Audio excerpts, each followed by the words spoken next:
दोस्तों नमस्कार, आप देख रहे हैं शक्ति सम्राट। वसई विराट शहर महानगर पालिका प्रशासन द्वारा पत्रकारों की यादी निकालकर पत्रकारों को बदनाम करने की साजिश नाकाम हुई। साजिशकर्ता भी नाकाम रहे। और देखिए, संजय हेरोड़े साहब ने एक बार लोगों को बताते हुए और उन्होंने कबूल किया कि कहीं न कहीं प्रशासन से गलती हुई है। आइए देखिए रिपोर्ट। पालिका पत्रकार या घटकाच्या विरोधात नाही हा पहिला भाग। दुसरा भाग असा आहे की ही जी यादी तयार केलेली होती ही केवळ पत्रकारांची तयार केलेली होती असं नाही। महानगरपालिका जमा करण्यासाठी जे जे मार्ग अवलंबले आणि जे जे प्रयत्न केले त्या प्रयत्नाचा एक भाग होता। त्याच्यामध्ये समाजातला एक पत्रकार नावाचा घटक शोधून त्याची बदनामी करावी असा बिलकुल प्रशासनाचा कधी हेतू नव्हता, तो नसणार। केवळ पत्रकारांची यादी केली का तर तसं नाही। आपण माजी नगरसेवकांची यादी केलेली आहे, समाजातल्या इतर काही लोकांची यादी केलेली आहे। प्रशासनानं अशा काही शहराचा आस्थापना निवडलेला आहे त्यांची सुद्धा यादी केलेली आहे की पेट्रोल काय जिम असतील वगैरे वगैरे अनेक गोष्टी असतात त्याच्यामध्ये।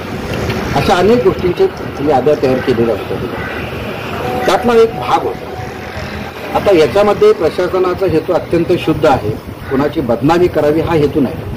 म्हणजे बघा, वसुली करता आपण वेगळी माध्यमं वापरतो। म्हणजे आपण एखाद्या एरियामध्ये जर चकीचं असेल तर त्या ठिकाणी आपण त्याचे बोर्ड लावतो। माहिती आहे, आपल्याला माहिती आहे आपली पद्धत की डिजिटल बोर्ड कोपऱ्यावरती लावतो, त्या अनुक्रमांक असतो, त्या व्यक्तीचं नाव, त्याच्या नागरिकाचं नाव असतं, पत्रकाराचं नाव नसतं, पेशाचं नाव। एक पत्रकार असं म्हणू नये, पत्रकार हे नागरिक आहेत।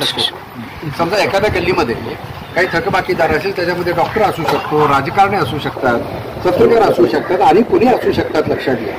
त्याला असणं हा भाग वेगळा आहे, पण ती यादीमध्ये जे असतं त्यांची यादी आपण चिकटवतो, लावतो त्या ठिकाणी, ती पद्धत आहे वसूल, जेणेकरून वसूल झाला पाहिजे ही भूमिका आहे। हे करताना कुठल्याही समाज घटकाच्या भावना दुखाव्यात किंवा त्याच्या आर्थिक सोर्स किंवा त्याची मालमत्ता याचा काही संबंध नसतो। त्याला फक्त एकच आहे की महापालिकेचं जे उत्पन्नाचं साधन आहे तो महसूल आहे, तो आला पाहिजे, एवढाच हेतू आहे।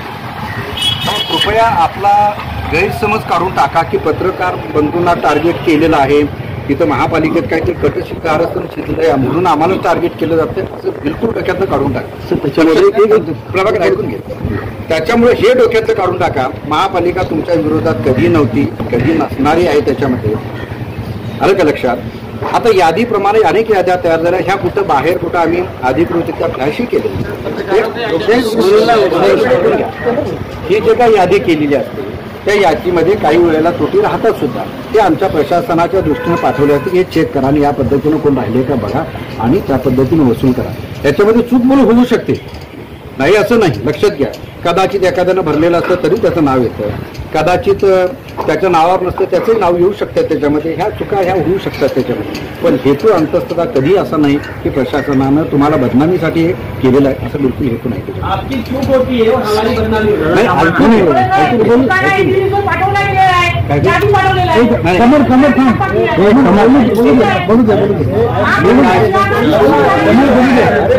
एक बघा, मोठ्यानं ओरडून काही साध्य होत नाही विजय, म्हणून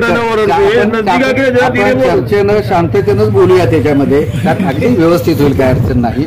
मी मगाशीच सांगितलं, आम्ही अधिकृतरित्या ह्या ग्रुपवर टाक त्या ग्रुपवर टाक असं कधी काही केलेलं नाही।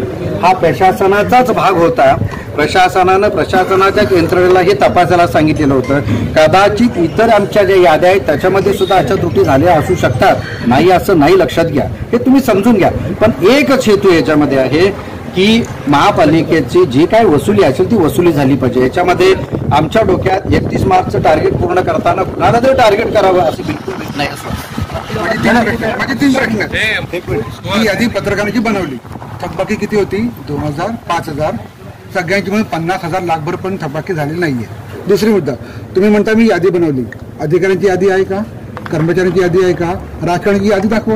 आतापर्यंतच्या इतिहासामध्ये अशी यादी बनवली नव्हती। ही यादी जी बनवली आहे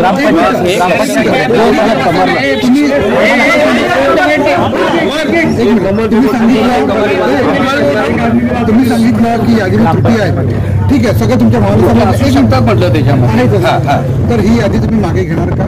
नवीन यादी बनवा. नाही एक माझे थोडंसं 2 मिनिट. प्रश्न असा आहे बघा श्वास, आता आपण चुकीच्या ह्याच्यावर चाललोय. एक लक्ष, यादी पास करण्यापाठी माझा हेतू काय होता की महापालिकेचा वसूल झाला पाहिजे, हा हेतू आहे. काय वसूल झाला पाहिजे. आता 2000 आहेत का 500 आहेत का 50 आहेत विषय नाही. आपण 40 जरी माणूस राहत असला तरी आपण त्याच्या दारात जातोच ना. वेळ प्रसंगी त्याचं कधी तर नाव कुठं लागतच ना त्याच्यामध्ये. वेळ प्रसंगी आपण पुकारा करताना त्याचं नाव येतच ना. असं कसं म्हणून चालेल? आपण सगळे नागरिकच आहोत, लक्षात घ्या. नागरिक आहोत आपण. आपलं लेबल हे नंतरचा विषय, आपल्याला मिळालेलं लेबल हा नंतरचा विषय असो. आपण नागरिक आहोत. म्हणजे उलट काय राहिलं असेल बघा, मी असं म्हणतो, चुकून कुणाचं नाव आलं असेल, कुणाची प्रॉपर्टी नसताना सुद्धा काय दाखवली असेल, कदाचित तुमच्या पै पाहुण्याचं नाव आहे, घरातल्यांचं नाव आहे आणि नाव तुमचं पडलं असेल, कदाचित तुमचा मोबाईल नंबर असेल म्हणून, तर ती प्रशासनाची चूक असेल तर आम्ही मान्य करतो. तो काय विषय नाही.